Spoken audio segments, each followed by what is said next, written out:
this is from Julie. Julie asks, do you send seedlings from the nursery or simply plop root ball in ground? So what I'm gathering Julie might mean by this is either there's several stems of plants in the same cell, and so the question is, do you plant the whole thing? Here on the screen you see a tomato plant with 2 tomato stalks, and what we know is that usually we plant tomatoes anywhere between 12 inches and 18 inches, and so these are a couple of inches apart, right? So do you just stick this in the ground, or what do you do? So there's a couple things that I do depending on the type of plant. So let's walk through the different types. So if the crop is larger than this, than what you see on the screen, it's going to be challenging to pull those roots apart in such a small container. So if it's really root bound, generally you don't want to take and pull them apart. But if the plant is this size or smaller, oftentimes you can grab pull the whole root ball out of the pot, and basically you can take your fingers and put half on one side and half on the other and literally rip the roots very slowly apart. Now, some people say not to do this. Why do they say this? Essentially, they say this because you're damaging the roots, and when you damage the roots, it's going to slow down the growth of the plant. And that's true. But would you rather have one really strong plant that's going to take off right away, or would you rather have, for the price of this one pot, you could have 2 plants that are pretty strong, and if you pull those root systems apart, you might see that they take about 2 weeks. They'll sit in the ground when you transplant them, and they won't look like they've grown at all. They'll stay the same size above ground. But below ground, what's happening is they're regrowing their root structure to match the size of the plant. And what will happen is they will eventually do that, and then they will shoot up, and you will get 2 vigorously growing plants. So I do recommend, if the plant is about this size and you have 2 really healthy plants, to rip those apart, or if you don't feel comfortable ripping, you can also cut them apart with a knife. So this is not a tomato plant. These are other kinds of plants. But you can literally take a knife and cut through all the root systems and break something completely in half. And another thing that's shown here is that if you have a crop that is root bound and it's just one plant, what you can do is slice an X on the bottom, which is what the image on the left is doing. You see they've already cut through on the far left side of this plant, and then at 90-degree angle, they're cutting in to the other side, and then basically they have like 4 quarters along the bottom of the plant where the root system is, and what you can do is spread those root systems wide. See the image on the right? You can cut these in quarters and then take and pull them apart into 4 corners. Now what that's going to do is that's going to allow the root system to grow outward, instead of, if you don't do this and you just plant this, the roots are all tied up in circles and they have nowhere to go, and you don't know where the ends are. And so you want those ends facing out. So that's why you're cutting it and pulling those pieces apart. Like I said, this is not ideal when you're buying seedlings. It's better to buy seedlings that aren't root bound. But if you do have seedlings that are root bound, this is what you do to open them up. And you're going to see a couple weeks where they are going to be slow growth, and then eventually they will take off. And I've done this over and over. I don't think I've ever lost a plant. It just takes a couple weeks for it to rebound. Okay, so that's if you have a plant that is large and, if it's this size. Now, I might feel differently about this if these 2 stems were right up against each other. And the reason I say that is if those 2 stems are right next to each other, when I try to pull them apart, what's going to happen is that the roots right around the base of the stem are all intertwined, and I might damage both of them in the process. So if 2 stems are right up next to each other, then I would not separate them. And I would do one of two things. If it were a type of plant where I wasn't that worried about planting them together, I would do that. And those situations would be, well, I'll talk about those in just a minute. But for most plants, what I would do is I would plant the whole thing in the ground. I would watch it for a week or two to see which one had the most vigorous growth. And then I would basically chop the other one down all the way to the soil. So that's how I would deal with that if they were right up against each other. Now, on the other hand, talk really small. So I like to transplant my beets because it gives me a head start. It gives me, when I direct seed beets, sometimes there's skips in the line.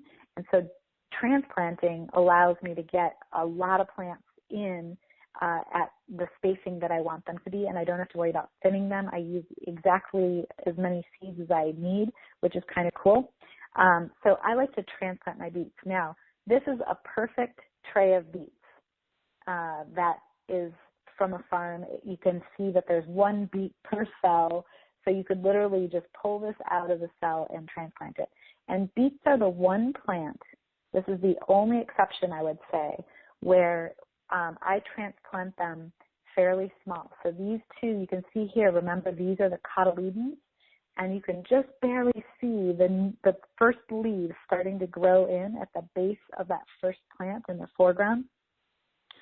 So once those first true leaves start to come up, I would transplant these into the ground. And I have transplanted these with just cotyledons as well, and it just means that they need to be watched a little bit more closely, and they need a little bit more water when you first transplant them.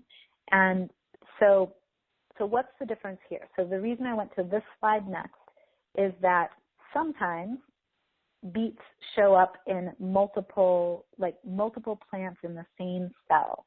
And these, if you look at these compared to these, which ones look more healthy to you, right? So these look very healthy. These are very healthy beet plants. These are probably grown in less than ideal conditions. It looks like they didn't get enough light. They look a little leggy. The leaves look a little bit small compared to the other ones. So these guys are a little bit more fragile. And let's compare that with this one. Now look at the lower right corner. There's like a patch of seedlings, of beet seedlings. Those look healthier than these, but both of them they have multiple plants all intermingling, right? So what do? Do you plant the whole thing and just thin it out? Well, if I have these plants here, the ones that don't look so healthy, I would transplant the whole cell into the ground and make sure I cover as much of those stems as I can. Get that underground, because a beet is a root vegetable. It wants to be underground. So make sure I get all those roots underground.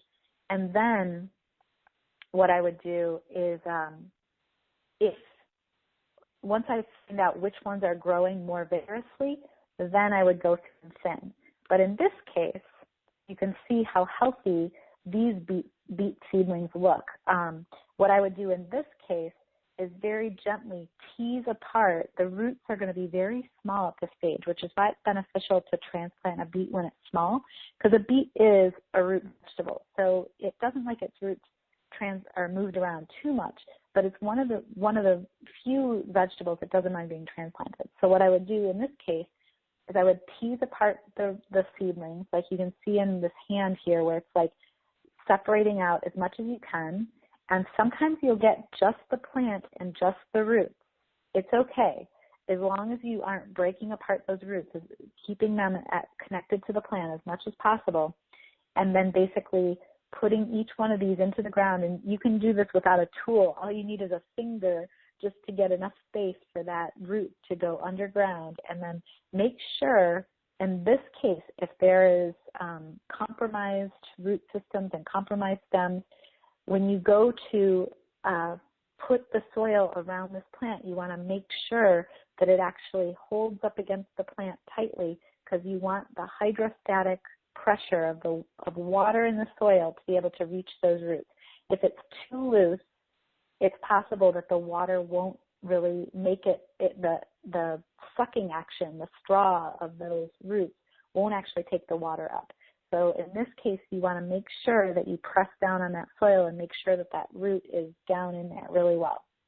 So, okay, so this is a long-winded answer to your question. So in some cases, I will put in this case, these are not ideal, and so I would put the whole thing in the ground and then thin. These look like healthy seedlings. I would basically tease them apart very carefully and plant them. And then we talked about this. And one final note on this, there are some exceptions to plants that I would put in the ground with several stalks right next to each other. And these are the three exceptions, the main exceptions that I can think of, and there might be more, so I'm trying to rack my brain around any other options. But basically, squash and cucumbers are generally, you'll see them at the nursery in packs of 3 or 2 in one little cell, and sometimes the same thing for squash plants, summer squash and zucchini plants. And then basil oftentimes has 2 to 3 stems, sometimes 4, sometimes 5. And so I definitely recommend growing basil. When I say plant it 6 inches apart, I definitely like between 3 and 5 stems in each one of those 6-inch clusters. I don't plant just one stem of basil. So that's an exception. And then with the cucumber plants, I would say if you have a container and the stems are close together, what I would do is just space those a little bit farther apart. So a lot of times I'll plant my cucumbers about 12 inches apart if I have a single stem. But when I have multiple stems in the same seed packet or in the same cell, I'll open up my spacing to 18 inches to allow those vines to come up. And I won't be afraid later to cut one down if it feels like there's just no airspace, because what happens with cucumbers most often is powdery mildew. It's a fungal disease, and it's a disease that gets worse with less airflow around the plant. And so the more you pack them in, the more likely you are to get this fungal disease, right? So sometimes down the road, if I start to see a little bit of powdery mildew, I won't be afraid to cut one of the vines if I think it's necessary. And then squash, specifically summer squash and zucchini, a lot of people will plant it on a mound, and they'll put basically 3 plants per mound. They won't necessarily put them right up next to each other, but they'll plant 3 on that round. And I totally recommend that. That I feel like is a really great practice. So those are the exceptions that I can think of. Other exceptions, sometimes with things like parsley or cilantro, where it's really hard to separate out those babies, I'll just plant 2 together if they end up in the cell together. And is there anything else? Those are all the ones I can think of. And let me know if there's anything else that you all think of. All right, so along these same lines, I saw that Deborah was just asking about leek seedlings, and she was saying, what's the best way to transplant leek seedlings? So leek seedlings, I would say, when they are about 2 inches high, 2 to 3 inches high, that's about the right time to transplant them. And hopefully when you've seeded, if you have done the seeding, or let's say a nursery has, hopefully there's just one seed per seed cell, so that you are only, when you do transplant it, you're only moving one plant over, because leeks will take up quite a bit of space. If they're bunching onions, thanks for reminding me, Deborah, this is awesome. Bunching onions are the other exception. So bunching onions, I do like 6 to 8 seeds per cell, and then take and transplant the whole thing. And the reason for that is that bunching onions need each other to stand upward and to stay vertical. The reason they're called bunching onions is actually because they're grown in bunches. Now, leeks are different. Leeks are sturdier, and so I tend to only transplant one at a time.